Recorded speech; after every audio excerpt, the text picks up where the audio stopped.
Hello children and welcome to the class of SST.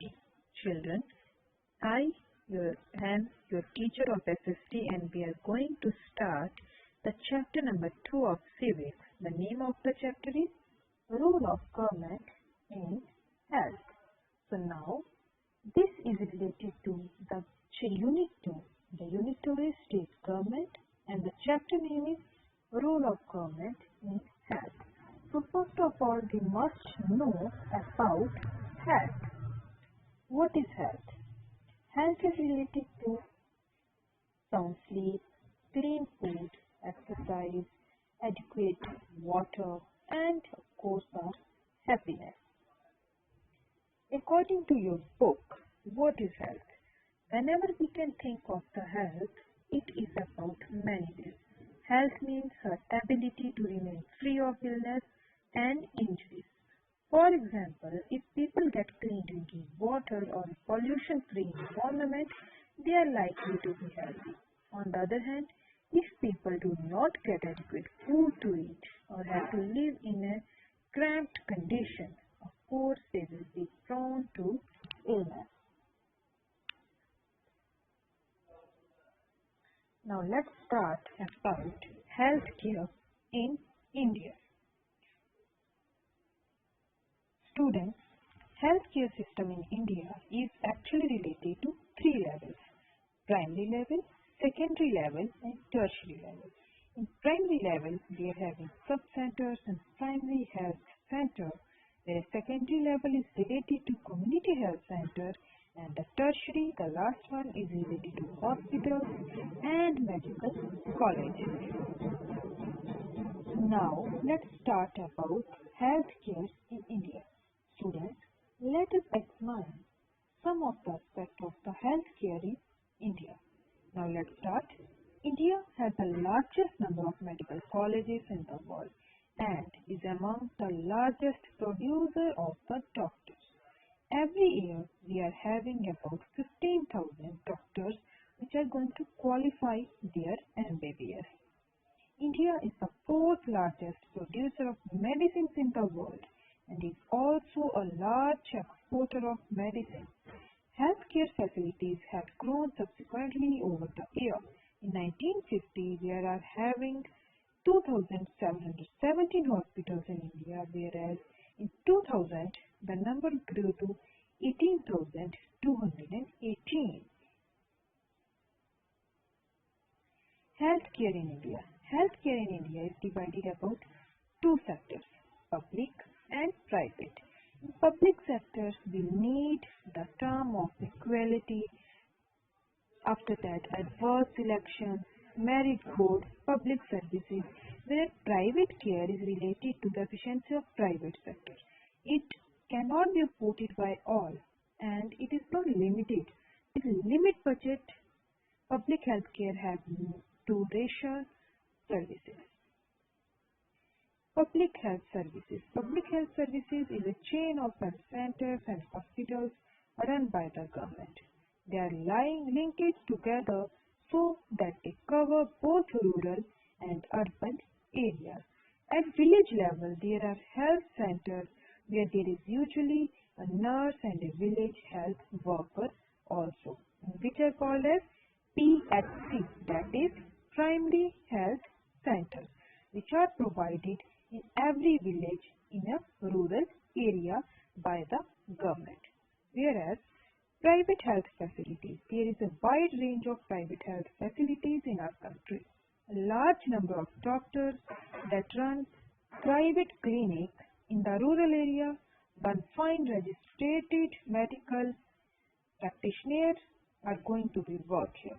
There are many laboratories that do tests and offer special facilities such as X-ray, ultrasound, etc. There are a large companies that run hospitals and some engaged in manufacturing and selling medicines also. Medicine shops are found in every corner of the country we can see.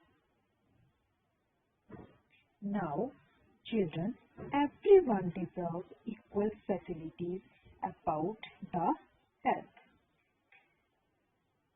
In India, we face a situation where private services are increasing but public services are not increasing. Okay, because healthcare and it is related to healthcare and equality. Students, we can say without any doubt that adequate healthcare is not available to all in our country. The reason is that private services are increasing but public services are not. As a result, private services are mainly available to the people, but these services are concentrated in urban areas and are very, very expensive also. But healthcare is a right and it is not a privilege. In India, we face a situation where private services are increasing but public services are not increasing. What these private services are doing? In order to earn money, these private services encourage practices that are incorrect. It is common to find doctors prescribing unnecessary medicines, injections, and of course, then some tablets or simple medicines can be sufficient over there.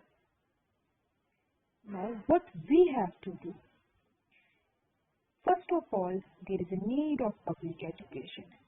Public need education so that they can amaze what is good, what is bad. The World Health Organization works to keep disease from spreading on a personal level. We need a proper nutrition. In India, a very big amount of the people who didn't have the proper nutrition. They also need proper nutrition. They need clean water and sanitation services also. And of course, there is a need of child health care. By caring for those who are at the greatest risk of the health problem, WHO helps future generations have a chance to thrive and contribute to globally. The Kerala experiences. Students, in 1996, Kerala government made some major changes in the state. What they have done? 40% of the entire state budget was given to panchayats. They could plan and provide for their requirements. This made it possible for a village to make sure that proper planning was done for water, food, women's development and education. This meant that water supply schemes were checked. The working of the schools and anganwadis were ensured and specific problems of the villages were taken up. Health centers were also improved. All of this helped to improve the situation of the state. The Costa Rican approach. What is that? Costa Rica is considered to be one of the healthiest countries in the Central America. The main reason for this can be found in the Costa Rican Constitution. Several years ago, Costa Rica took a very important decision and decided not to have an army. This helped the Costa Rican government to spend the money that the army would have to use on healthy education and other basic needs of the people. Then, the Costa Rican government believes that a country has to be healthy for its development, pays a lot of attention to the health of the people. The Costa Rican government provides basic services and amenities to the people. For example, it provides safe drinking water, nutrition, housing, sanitation, etc. Healthy education is also considered a very important and knowledge about health is an essential part of the education in all levels. So I hope you understood the chapter very well. Thank you. Stay safe, stay home, stay healthy.